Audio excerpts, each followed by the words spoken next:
मित्रांनो, सहकुटुंब सहपरिवार या मालिकेच्या आजच्या भागामध्ये मामी पशाकडे रागात पाहत असते. मामी दुकानाजवळ आलेली असते. मामी तात्याला हात लावून उभी असते. तेव्हा पशा बाजूला सर असं रागातच बोलतो. तेव्हा मामी त्याच्या नजरेला नजर देऊन नाही होणार, तुला काय करायचं असेल ते कर असं बोलते. तेव्हा मामी पशावर खूप ओरडते आणि तुझी हिंमत कशी झाली माझ्या अंजीला घराबाहेर काढण्याची आणि तिच्याकडून मंगळसूत्र मागण्याची, कारण तिने तुझं एवढं काय बिघडवलं होतं. तेव्हा पशा मामीला बोलतो, आमच्या नवरा बायकोचा मॅटर आहे, तू यामध्ये अजिबात पडू नकोस. त्यावर मामी बोलते, तू माझ्या लेकीला हाताला धरून घराबाहेर काढला आहे, तिच्या इज्जतीचा प्रश्न आहे. ज्यासारखा बेवडा माणूस तिच्या पदरात पडला आणि तिने तुला सुधरवलं याची तरी जाण ठेवायची. तेव्हा पशा बोलतो, तिला सरिता वहिनीच्या पाठीमागे धड घराच्या चाव्या पण सांभाळता आल्या नाही, तिने त्या नालायक ज्योतीच्या हातात दिल्या, तुला तरी हे पटतं का? मामी त्याला शांत करते आणि पशाला बोलते, मी तर तुला रामाचा लक्ष्मण समजत होते, तू स्वतःच्या भावाचा नाही होऊ शकला, मग बायकोचा तरी कसा होऊ शकतो असं मामी नको ते पशाला बोलत असते.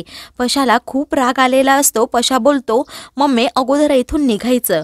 पशा बोलतो, आमचं घर अगोदर खूप सुखी होतं, परंतु तुझ्या लेकीमुळे ती नालायक ज्योती घरात आली आणि घराची वाट लागली, कारण त्या ज्योतीने दादाला हातचं बाहुलं करून टाकलं आहे. तुला हे दिसत नाही का मम्मी? आणि त्या सूर्याला सुद्धा आता ज्योतीच्या हातचं जेवण गोड लागतं. अगोदरच ज्योतीमुळे 2 संसार मोडले आहेत, अगोदर तिला घराबाहेर काढ असं म्हणून तो मामीला खूप काही सुनावतो. तू सूर्याला जाब विचारणार आहे का असं पशा मामीला सांगतो. मामी पण पेटून उठते आणि सांगते की काही झालं तरी मी त्या ज्योतीला आता घराबाहेर काढणारच आणि सूर्याला पण जाब विचारणारच असं म्हणून मामी लगेच तेथून जाते. तर पशा मामीकडे पाहतच राहतो. इकडे सागरला खूपच ताप आलेला असतो. तेव्हा सूर्या ज्योतीला बोलतो, तू त्याची काळजी घे. तेव्हा ज्योती हो बोलते आणि तो उठला ना आणि त्याला थोडं बरं वाटलं ना, आम्ही इथून जाऊ असं सांगते.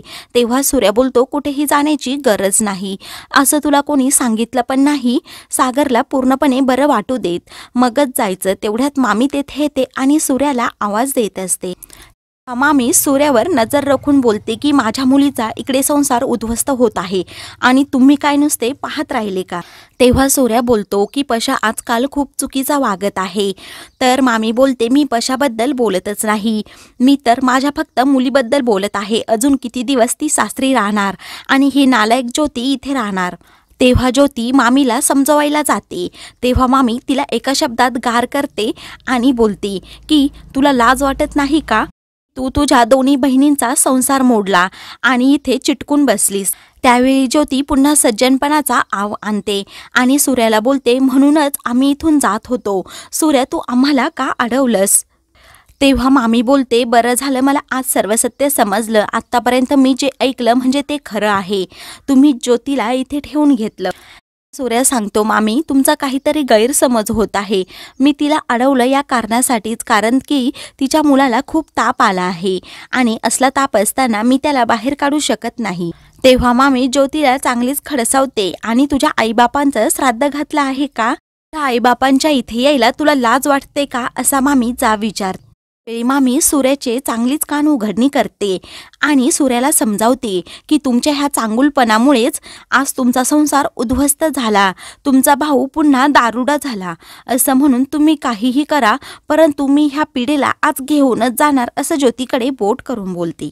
तेव्हा मामी ज्योतीचा हात धरून तिला फरफटत घराबाहेर नेत असते. त्यावेळी सूर्या थांबवतो आणि ज्योतीला मी इथून कुठेही जाऊ देणार नाही, कारण तिचा मुलगा खरंच खूप आजारी आहे. त्यावेळी सूर्या खरं खोटं करण्यासाठी मामीला सागरकडे घेऊन जातो. मामी चेक करते तर सागरला खरंच खूप ताप आलेला असतो. तेव्हा मामी एकदम शांत होते.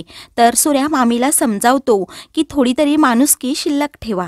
त्यावेळी सूर्या सर्व गोष्टी मामीला समजावून सांगतो की जे काही झालं, माझ्यावर सरीने विश्वास दाखवला नाही, आज माझा संसार तुटला, परंतु एखाद्यावर मी अन्याय होऊ देणार नाही ह्या लहानशा लेकराला मी घराबाहेर पडू देणार नाही जोपर्यंत तो बरा होत नाही तोपर्यंत. मामी गुपचूपच बाहेर जाते.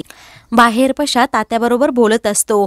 आता माझी मम्मी आतमध्ये गेली, त्या ज्योतीला फरफटत घराबाहेर आणणार, मग मी कायमची दारू सोडणार आणि माझ्या अंजीलाही पुन्हा घरी घेऊन येणार असं म्हणून तो खूपच खुश असतो. तेवढ्यातच मामी रिकाम्या हाताने बाहेर येते.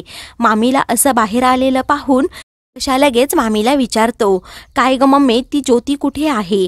तेव्हा मामी काहीच बोलत नाही. तर सूर्या मोरेने अडवलं असेल ना असा पशा प्रश्न करतो. मामी हो नाही करत राहते आणि सांगते की त्या ज्योतीच्या मुलाला खूप ताप आला, त्यामुळेच सूर्याने अडवलं. तेव्हा पशा सांगतो, काल तर तो मुलगा टनाटन उड्या मारत होता आणि आज काय लगेच त्याला आजारी पडायला झालं. ही सर्व त्या नालायक ज्योतीची कामं आहेत, तुला समजत नाही का? आणि तू तर आजपर्यंत आमचं घर फोडायला निघाली होती. सर्व तुझ्या मनासारखं झालं असं म्हणून तो मामीलाच दोष देत असतो आणि तुमचं खानदान पूर्णपणे नालायक आहे, फक्त अंजी सोडून, असंही तो बोलतो. तेव्हा पशा खान तशी माती असं म्हणून पोटात एक ओठात एक असं नको ते मामीला बोलतो. तुला ह्या घरात एंट्री नव्हती दिली पाहिजे असं मामीला बोलतो. त्यावेळी पशा मागचा पुढचा विचार न करता मामीच्या हाताला पकडतो आणि घराबाहेर काढतो. तेव्हा पशा आणि मामीलाही आठवत असतं कशा प्रकारे मम्मीने माझा मुलगा म्हणून स्वीकार केला होता आणि मी पण मम्मीला आई असं म्हटलो होतो. दोघांनाही खरं तर वाईट वाटत असतं. पशा हिम्मत करून मामीला बोलतो की काहीही झालं तरी आता तुम्ही दोघींनी घरात यायचं नाही आणि ही जी ब्याद घरात आहे ना ज्योती, तिला पण मी लवकरच घराबाहेर काढणार. त्यावेळी मामी खूपच रडू लागते. तर पशा लगेच गेट लावून घेतो. तर इकडे वैभव, अवनी आणि ओमकार एकत्र जमा होतात. तेव्हा वैभव अवनीला सांगतो की आता वहिनी आणि अंजू पण घरात नाही, त्यामुळे जे काही करायचं आहे ते तुलाच करायचं आहे. काहीही करून आपल्याला त्या ज्योतीला घराबाहेर काढायचंच आहे, करून अंजी आणि वहिनी परत आपल्या घरात येतील आणि आपल्या घराचं गोकुळ होईल. तेव्हा अवनी ठीक आहे असं बोलते आणि मी काय करू असं विचारते. तेव्हा वैभव अवनीला सांगतो की तू आता खूप शिकलेली आहे, त्यामुळे तू काहीतरी आयडिया कर जेणेकरून ज्योती घराबाहेर गेली पाहिजे. तेव्हा अवनीच्या डोक्यात एक भन्नाट कल्पना येते. तेव्हा ती त्या दोघांनाही आश्वासन देते की काहीही करून आता ज्योती घराबाहेर निघणारच. ते दोघेही खूपच खुश होतात. नंतर रात्री ज्योती आणि ज्योतीची मुले झोपलेली असतात. तेव्हा अवनी हळूच तेथे जाते आणि ज्योतीची पर्स घेऊन काही पैसे त्या पर्समध्ये ठेवते जेणेकरून ज्योतीवर चोरीचा आळ यावा यासाठी. तर इकडे अवनी रूममध्ये येते.